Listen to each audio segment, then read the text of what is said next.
Saya kalau pengalaman pemilihan itu memang saya mulai dari tingkat paling bawah ya. Saat menjadi anggota Bawaslu, Hmm. Bapak juga menjabat sebagai koordinator divisi hukum, pencegahan, partisipasi masyarakat dan juga hubungan masyarakat ya Pak. Ya. Apakah kira-kira ada kesamaan nih Pak dengan divisi yang Bapak jabat sekarang? Boleh diceritakan juga Pak, apa kira-kira kesamaan dan juga perbedaannya?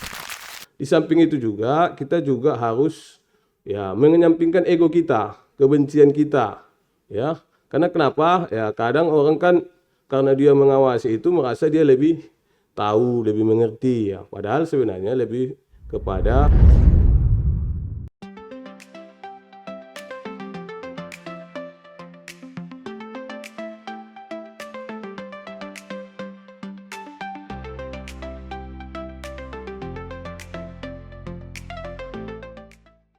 Halo teman pemilih, kembali lagi di podcast KPU Kota Sibolga dengan saya Elsa yang akan menjadi host di podcast kali ini. Telah hadir bersama kita seorang narasumber yang sangat istimewa. Beliau adalah Bapak Zulkifli Sigalingging, merupakan anggota KPU Kota Sibolga, juga menjabat sebagai koordinator divisi hukum dan pengawasan. Nah, perlu teman-teman ketahui bahwa Pak Zulkifli Sigalingging merupakan anggota KPU Kota Sibolga pengganti antar waktu periode 2023 sampai 2028 yang sebelumnya menggantikan Bapak Taruli Asi Parlugutan Sipahutar, yaitu anggota KPU Kota Sibolga yang telah meninggal dunia pada November 2024 lalu. Nah, tanpa berlama-lama lagi teman-teman, mari kita sapa. Selamat datang Pak Jul, apa kabarnya hari ini? ya baik, alhamdulillah sehat. Ya, sehat dan terlihat sangat antusias ya untuk podcast hari ini Sangat Pak. antusias sekali. Baik, nah tadi kita telah mendengar sedikit profil singkat dari Pak Zulkifli Sigalingging. Nah, fakta menarik lainnya teman-teman, Pak Zulkifli Sigalingging adalah mantan anggota Bawaslu Kota Sibolga dan juga pernah menjabat sebagai Ketua Bawaslu Kota Sibolga. Boleh nih Pak Jul diceritakan bagaimana pengalaman kepemiluannya hingga saat ini menjadi anggota KPU Kota Sibolga? Baik, terima kasih Elsa dan juga teman pemilih podcast KPU Kota Sibolga. Tadi saya sudah diperkenalkan sebagai anggota KPU Kota Sibolga. Namun sebelum menjabat sampai saat ini, ya saya kalau pengalaman pemilihan itu memang saya mulai dari tingkat paling bawah ya, yaitu sejak menjadi anggota KPPS untuk beberapa pemilu, yang mulai dari pemilihan gubernur tahun 2008, lalu pemilu di 2009, lalu saya juga menjadi anggota KPPS atau ketua KPPS di tahun 2010 ya, itu pemilihan kepala daerah di Kota Sibolga. Lalu di tahun 2013 agak naik sedikit nih, naik satu strip menjadi PPS ya, Panitia Pemungutan Suara. Saya juga ketua di situ. Itu di tahun 2013 itu pemilihan gubernur ya. Lalu Gubernur Sumatera Utara. Lalu di tahun 2014 saya lanjut lagi sebagai ketua ketua PPS. Di situ pemilihan serentak juga, tapi itu nggak serentak presidennya, beda ya. Kalau sekarang kan di 2019 itu pemilunya disatukan semua. Ini pemilihan presidennya itu ada jangka waktu lah ya. Jadi itu saya dua-duanya itu saya jadi ketua PPS. Lalu di tahun 2015 saya sebenarnya mencoba untuk naik satu strip lagi, yaitu anggota Panwascam atau anggota PPK ya. Namun karena kalah bersaing ya, karena persaingan yang sangat ketat, jadi saya akhirnya beralih ke PPL ya. Ini pengawas pemilu lapangan singkatnya. Jadi saya 2015 itu pemilihan kepala daerah ya, pemilihan wali kota Sibolga. Lalu di tahun 2017 barulah saya mencoba peruntungan. Sebenarnya saya masih pengen main di tingkat kecamatan biar enak dia kan, dari TPS ke PPS. Saya ingin sebenarnya mainnya di kecamatan lagi di tahun 2018 itu untuk pemilihan gubernur. Tapi 2017 itu kebetulan ada buka pendaftaran Panwas tingkat kabupaten kota. Jadi saya cobalah ya. Ini coba-coba ini kan, mudah-mudahan berhasil. Alhamdulillah berhasil. Ya, saya terpilih menjadi Panwas tingkat kota dan itu merupakan Panwaslu tingkat kota terakhir badan ad hoc. Karena pada saat itu sudah terbit Undang-Undang 17 tahun 2017, Undang-Undang 7 tahun 2017 tentang pemilu. Namun belum diterapkan Bawaslu, masih Panwaslu lagi nama kami di tingkat kabupaten kota. Jadi masih badan ad hoc. Tapi di tahun 2018 ya barulah Bawaslu menerapkan pembentukan Bawaslu kabupaten kota yang permanen, yang 5 tahun. Disitulah saya lanjut lagi terpilih menjadi anggota Bawaslu dan diberi amanah menjadi ketua Bawaslu Kota Sibolga periode pertama yang permanen. Nah pada saat itu jabatan saya ya hampir mirip-mirip lah dengan posisi saya sekarang ini ya. Selain ketua saya juga divisi sebenarnya namanya pencegahan dan hubungan antar lembaga, tapi di pertengahan berubah menjadi divisi hukum dan pengawasan, humas, partisipatif. Jadi ada 4 yang saya pegang pada saat itu. Berubah dia namanya. Jadi hampir mirip-mirip namanya dengan yang saya jabat sekarang. Jadi itulah yang membuat saya ya merasa ya mudah-mudahan lah apa yang saya jabat sekarang tuh bisa saya implementasikan nantinya. Jadi itulah pengalaman saya hingga akhirnya pada tahun 2023 ya pada saat pendaftaran saya coba dua-duanya ya. Bawaslu saya mendaftar, KPU juga saya mendaftar, saya masuk 10 besar. Namun tidak 5 besar ya. Setelah itu karena adanya musibah yang terjadi ya saya berkesempatan diseleksi untuk menjadi pengganti antar waktu. Hingga akhirnya saya diangkat menjadi pengganti antar waktu untuk sisa masa jabatan 2023-2028. Kira seperti itulah pengalaman saya. Panjang sekali dari 2008 sampai sekarang. Iya, pengalaman yang sangat panjang dan sangat luar biasa ya Pak Jo. Nah, menarik tadi di akhir penjelasan Pak Jo, Bapak sampaikan bahwa saat menjadi anggota Bawaslu, Bapak juga menjabat sebagai koordinator divisi hukum, pencegahan, partisipasi masyarakat, dan juga hubungan masyarakat ya Pak. Apakah kira-kira ada kesamaan nih Pak dengan divisi yang Bapak jabat sekarang? Boleh diceritakan juga Pak, apa kira-kira kesamaan dan juga perbedaannya? Ya, terima kasih. Tadi memang ini menyambung apa yang saya sampaikan tadi ya. Jadi memang setelah saya terpilih, kami bersama teman-teman melaksanakan rapat pleno ya.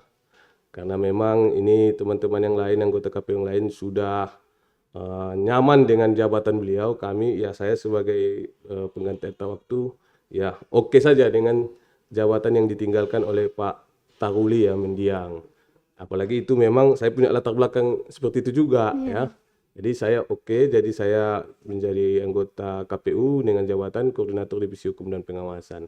Tapi kalau melihat apakah ada persamaan perbedaannya, memang secara tahapannya saya belum merasakan ya. Walaupun sudah saya baca-baca PKPU-nya terkait dengan tugas saya ya. Cuma bedanya memang kalau di divisi hukum pengawasan di Bawaslu, dia lebih pengawasannya keluar, ke eksternal gitu ya. Mengawasi penyelenggara pemilu, mengawasi peserta pemilu dan juga hubungannya dengan masyarakat. Tapi kalau saya melihat divisi hukum di KPU ini ada eksternalnya, ada internalnya juga. Ya, termasuk ada saya baca di situ pengawasan internal, ada kode etik untuk PPS. Nah, kalau di Bawaslu nggak ada seperti itu. Nah, kalau di Bawaslu itu memang itu tugasnya ketua dan juga divisi sumber daya manusia, ya SDM, khusus kode etik atau pengawasan di bagian sekretariatan itu ketua. Walaupun ketuanya saya juga, saya juga ikut juga saya mengawasi, tapi bukan saya sebagai divisi hukum pengawasan, tapi saya sebagai ketua. Nah, kira-kira begitulah. Ya. Baik, nah dengan posisi Bapak saat ini sebagai anggota KPU Kota Sibolga, tentunya ada perasaan yang berbeda ya Pak. Dulunya Bapak bertugas sebagai pengawas, nah sekarang sebagai anggota KPU Kota Sibolga. Boleh juga Pak berbagi bagaimana perasaan Bapak dengan dua jabatan berbeda ini, jabatan yang sekarang dan jabatan yang pernah Bapak jabat sebelumnya. Ya, jadi sebenarnya ini memang seperti deja vu ini ya. Deja vu jadi ya, hampir sama dengan saya waktu di tingkat kelurahan, tapi ini terbalik. Waktu itu saya lama di tingkat penyelenggara teknis ya, PPS, KPPS. Saya diawasi oleh teman saya PPL ya. Nah, waktu itu 2014 ya, 2013 2014. Nah, di 2015 saya balik jadi pengawas, jadi PPL-nya. Kan begitu. Jadi ini ya hampir sama juga lah dengan apa yang saya rasakan menjadi KPU diawasi ya. Kita kalau diawasi ini ya tentu kita akan lebih fokus ya kan. Dulu KPU ini ya, KPU yang menetapkan pengawas dulu ya. Bahkan KPU yang menyeleksi. Kalau sekarang karena dua-duanya sama mandiri maka punya tugas berbeda dan tugas masing-masing.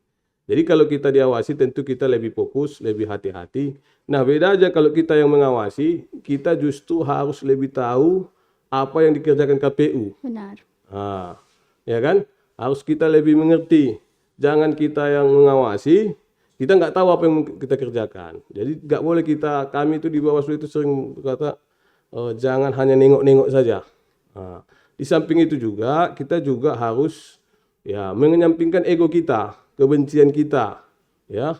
Karena kenapa? Ya kadang orang kan karena dia mengawasi itu merasa dia lebih tahu, lebih mengerti ya. Padahal sebenarnya lebih kepada pengawasan itu lebih kepada melihat kebenaran yang ada, aturan yang ada. Jadi kita juga harus tahu nih aturannya seperti apa, baru kita mampu mengawasi. Ya, sebenarnya itu aja perbedaannya.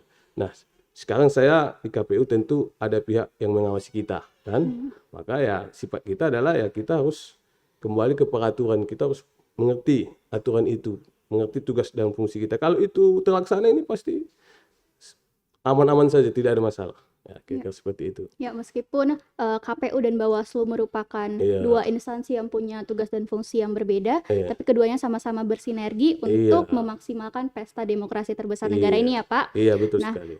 kemudian Pak selanjutnya, saat tahapan akan berlangsung, secara pribadi apakah Bapak punya persiapan tersendiri secara spesifik Bapak sebagai koordinator divisi hukum dan pengawasan dan juga secara umum Bapak sebagai anggota KPU Kota Sibolga? Ya, baik.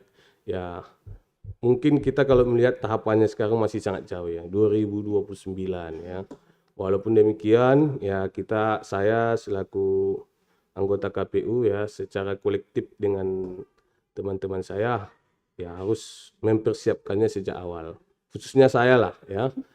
Tentu dengan waktu yang cukup panjang ini ya, saya harus betul-betul mendalami tugas dan peran saya sebagai divisi hukum dan pengawasan. Di samping itu juga bersama-sama dengan teman-teman ya mempersiapkan diri.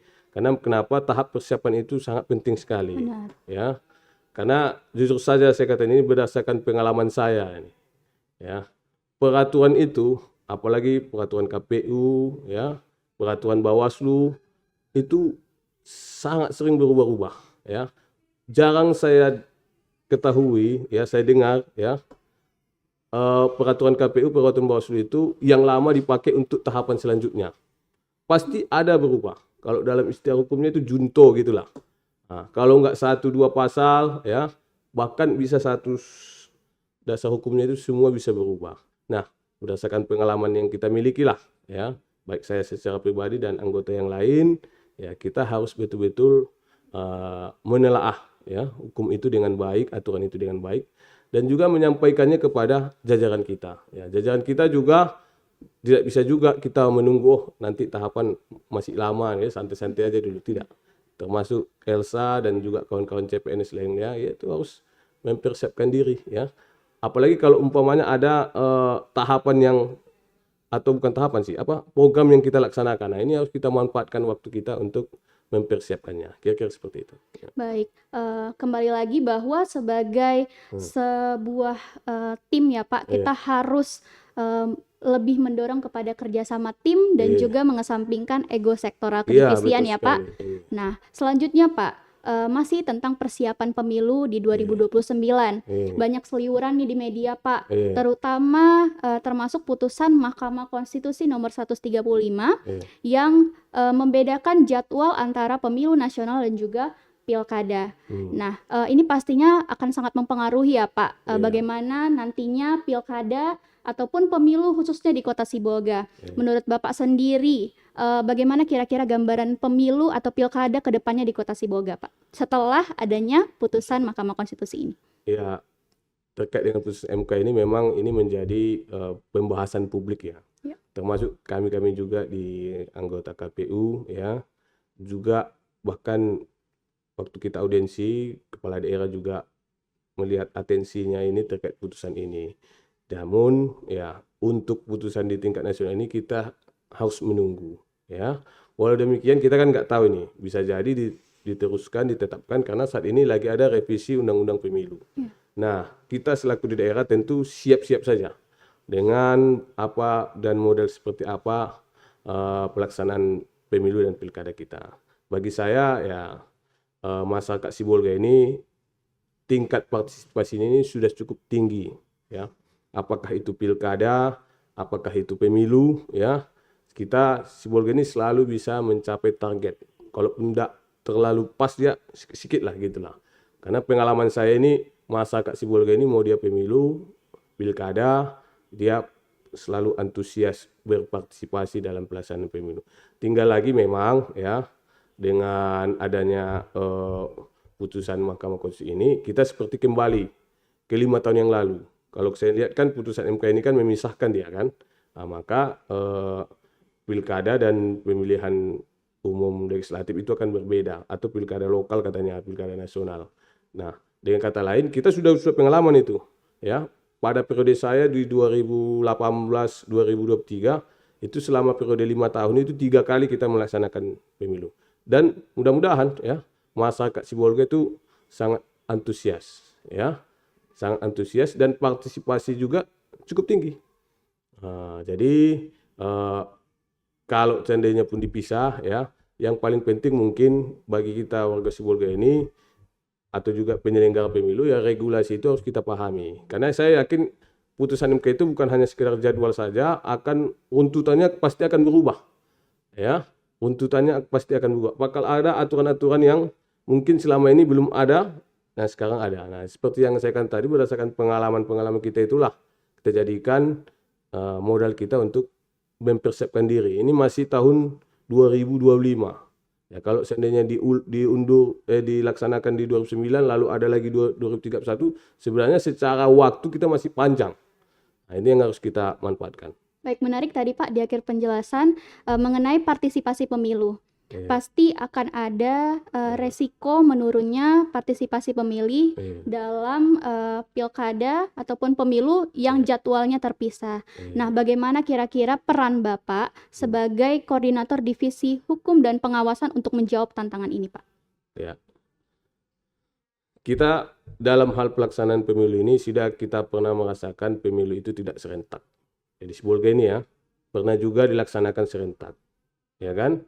Nah, memang kalau dia serentak ini potensi tingginya partisipasi pemilu ini lebih baik ketimbang tidak serentak. Saya pernah pemilihan gubernur waktu itu 2018 itu kita hanya tidak sampai 70%, 60%. Tapi pada saat dilaksanakan serentak, ya kan, dengan kepala daerah itu jumlah partisipasinya tentu sama karena kan serentak ya. Jumlah partisipasi pemilih. Jadi golput pun rendah.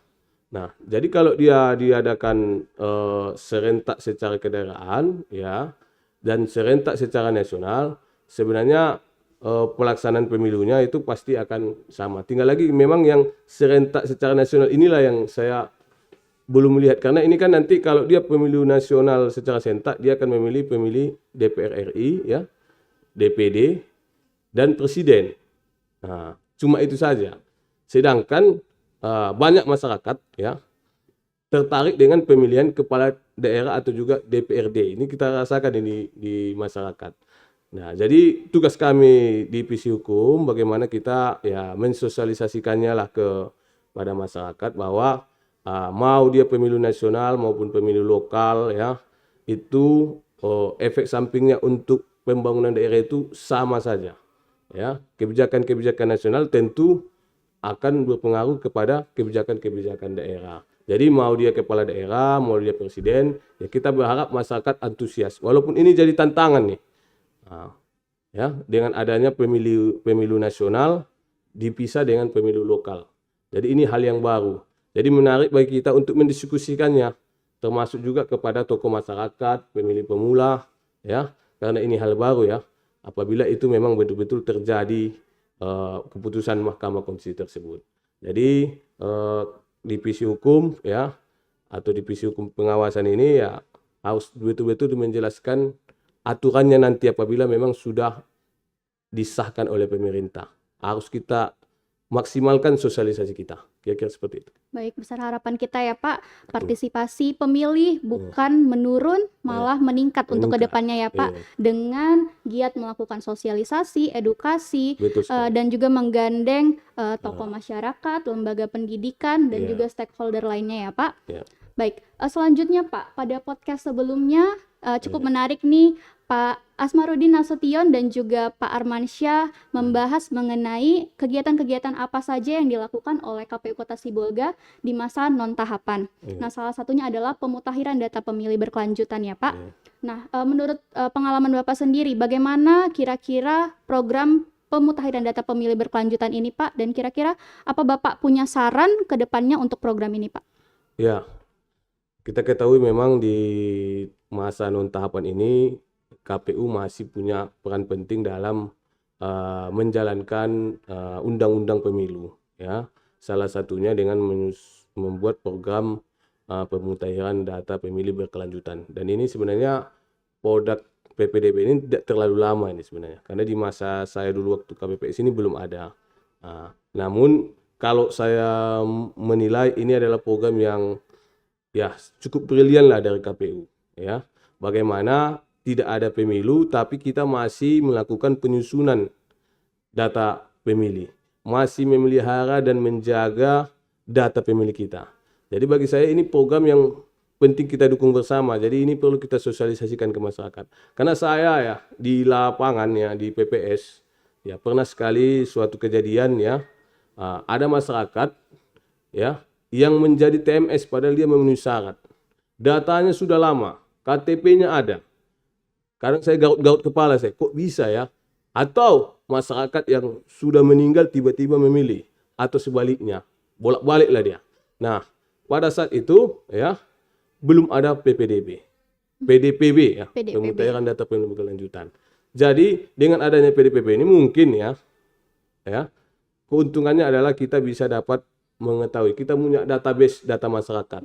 Jadi tidak akan muncul lagi ada persoalan-persoalan, walaupun mungkin setelah tahapan dimulai ya bakal ada penyusunan daftar pemilih. Tapi dengan adanya dokumen PDPB ini bisa dijadikan KPU sebagai data ya yang mampu mendukung pelaksanaan pemutakhiran data pemilih ke depan.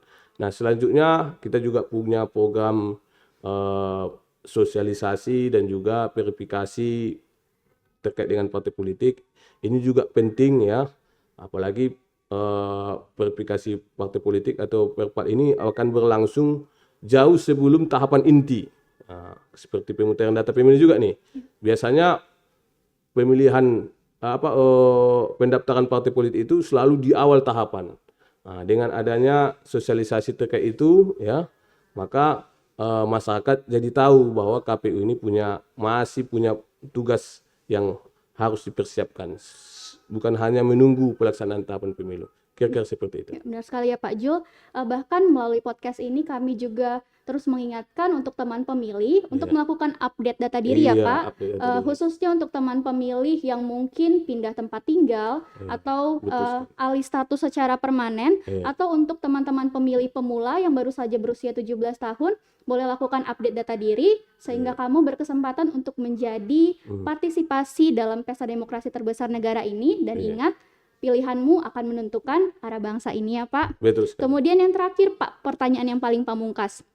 Menurut Bapak, apa pentingnya divisi hukum dan pengawasan dalam menjaga kestabilan atau kualitas demokrasi khususnya di Kota Sibolga? Wah, ini sudah 10 pertanyaan ini yang paling sulit. Karena memang ya saya selaku pribadi ini kan secara tahapan belum saya. Tapi bisalah saya bayangkan ya bagaimana melaksanakan tugas selaku divisi hukum pengawasan ini sesuai dengan pengalaman-pengalaman saya sebelumnya. Ya bagi kita ya, masyarakat ini yang paling penting adalah aturan itu. Ya, regulasi itu betul-betul dapat kita sosialisasikan atau kita memberikan pemahaman baik ke dalam diri kita sendiri, kepada pegawai-pegawai kita, pejabat pegawai yang ada di KPU, di internal kita, bersama dengan teman-teman kita, ya. Dan saya juga, ya, kalau secara tugasnya ya memastikan semua tahapan itu berjalan di aturannya. Nah, itu yang paling penting.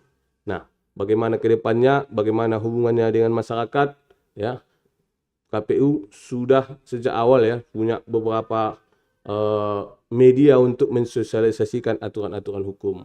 Kita juga akan meningkatkan aplikasi-aplikasi kita terkait hukum seperti JDIH dan lain sebagainya, mungkin menyesuaikan dengan teknologi sekarang.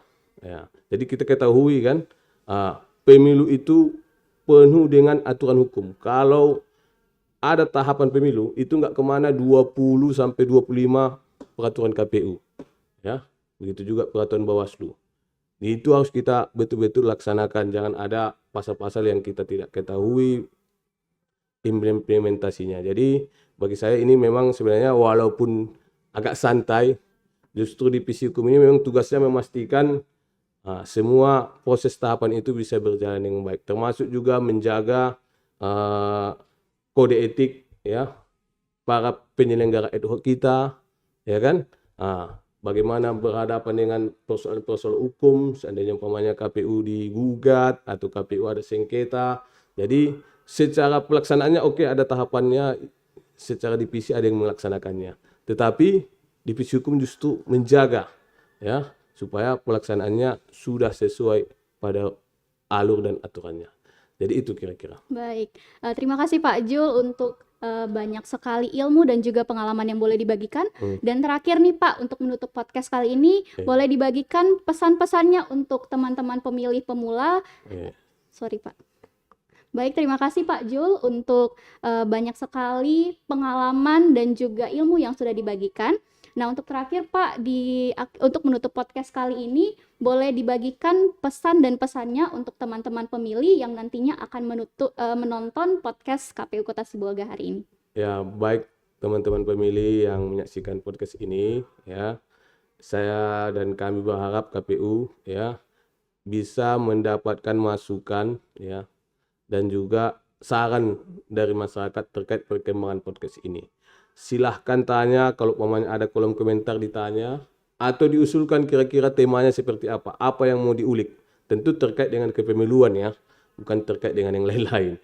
Nah, termasuk juga perkembangan tahapan kita, ya, program kita, ya, kayak PDPB, sosialisasi dan lain sebagainya, atau mungkin ada, ya, request dari masyarakat terkait narasumber yang akan kita hadirkan. Jadi kita berharap podcast ini dapat berkembang, walaupun mungkin di awal-awal masih kita internal yang menjadi narasumbernya. Kita berharap masyarakat dapat antusias, dan kami siap, ya, mensosialisasikan dan juga menyampaikan perkembangan pemilu, baik itu evaluasi, ya, apa yang sudah terjadi yang kita perbaiki, dan juga persiapan kita ke depan, ya. Jadi dengan ada podcast ini, mudah-mudahan nanti materi-materi yang kita sampaikan ini dapat menarik dan menjadi atensi dan perhatian bagi masyarakat, khususnya kaum netizen yang ada di media sosial ini. Terima kasih. Oke, terima kasih Pak Jul untuk waktu dan kesempatannya. Untuk menutup podcast kali ini, saya akan bagikan satu kutipan. Demokrasi bukan hanya sekedar hak.